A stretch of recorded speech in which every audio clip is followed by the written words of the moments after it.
Texas ass. Arizona. Welcome back to Uncovering Female Narcs, and today we're going to talk about more of narcissistic ways through Rose. It's like, how dare you say Arizona was racist when you said you left Iowa for those same reasons? So we going to go way back in the time. I'm just kidding.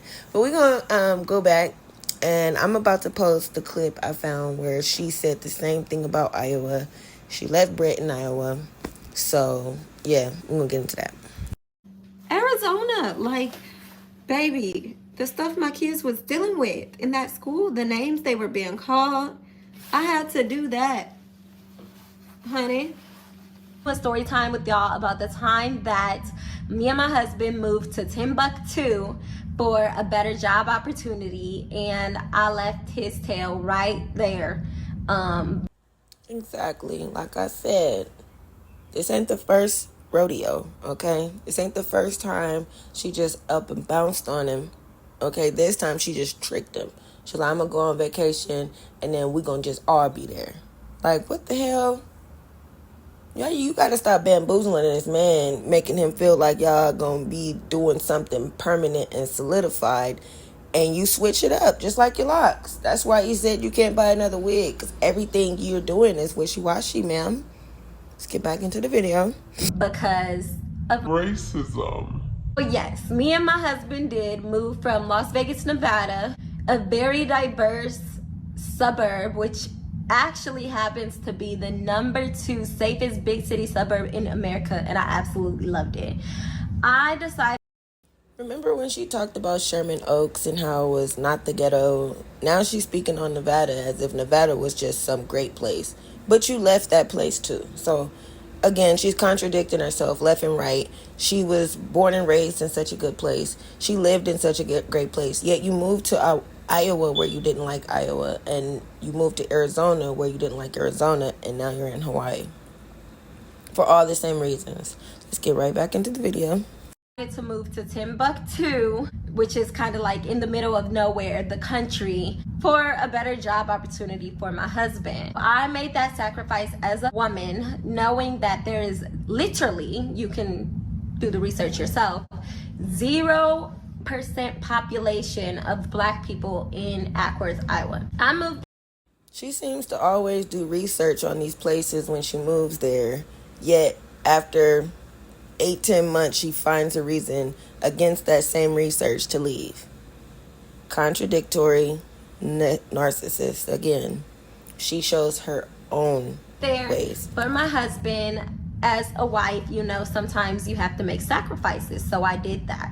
Once I got there, I was very open-minded, very optimistic. We bought a goat. We did country stuff. I learned to ride horses, four-wheeling. I was swimming in the lake. Swimming in a little pond, little dirty pond. Like, I was doing all the things that country girls should do. I bought me some boots, a cowgirl hat. Anyways, however, it was good. It was a nice, slow, quiet, super safe life, you know, and I feel like it could definitely make a kid well-rounded. Well, of course, as any kid, my kids were super excited for the first day of school, ready to go to school, and on the very first day of school, they came home crying, saying that a kid called them black and ugly like a can of beans, and you came out of your mother black and ugly. I have to lie. He literally said, well, Black people smell like burnt pretzels. So the children that are immature at school can't come up with little wild things to say about colored people, but your grown adult husband can. And it's not like they don't hear the things that Brett and Rose talk about. They talk about it right in front of each other. So the same things that she claims that she's keeping them away from, they're still exposed to it by your own self and your husband. Make it make sense. That threw me for a loop right there. For me, I feel you, girl. Same way Brett said colored smell like burnt pretzels. I feel you. Keep going. me, that was just super weird, because it's like, what first grader says stuff like that? What first grader even thinks to say anything racist, you know? And it's obvious that it's not that first grader. That's what they're hearing at home from their mother and father, right? This is why I call her a top tier narc, because she's well aware of the things that children pick up on, yet when it comes to her, she ignores it. It doesn't have, those laws don't apply when it comes to her. Because there's no way that a 1-year-old, a child that's immature, saying things about a race can hurt your child and not your adult husband. But see, she finds a way to ignore that. Why? Because, hey, that's my husband, that's your dad. Big narcissistic no. So my first thought was, okay, let me go to the school and talk to the principal. When I was a kid and, we used to get in any type of dispute, my mother would meet with that kid's mother and we would talk about it and we'd figure it out. And then one of us children would be punished, right? So I went to the school and I'm like, hey, actually with my husband, hey, we'd like to meet the parents of this person that said this to our child. No, we're not allowed to. We're not allowed to speak to that parent. The teacher's not allowed to give the name of the kid, even though my kid knew the name of the kid, but nothing. It was just like a talk between the principal and I, and the principal's obviously like, oh, I'm so sorry, it won't happen again. It continued to happen, and it continued to get worse, like N-words and everything else. So at that point, I made a conscious decision that I'm not going to taint my kids racially or turn their hearts cold, because obviously they live in a household where they have black and white people in their house. So when they go to school and they hear something like that, they're like, whoa, what is going on? We all know that's not true, because they've had to hear so much about race, including one of the first videos I put up where she said, big black, it's just not my type.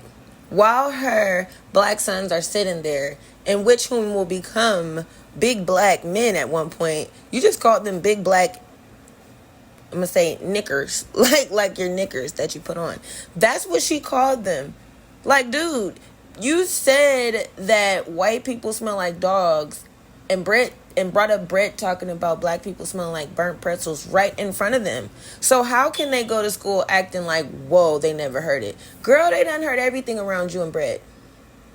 Everything, like she said, Timbuktu, they done heard everything from Timbuktu about races, about sex, about prostitution and pimping, almost anything and everything, from breastfeeding, from how she had the baby back then when she used to tell the kids, oh, this is how you have a baby, this is how you make the baby, da-da-da-da-da.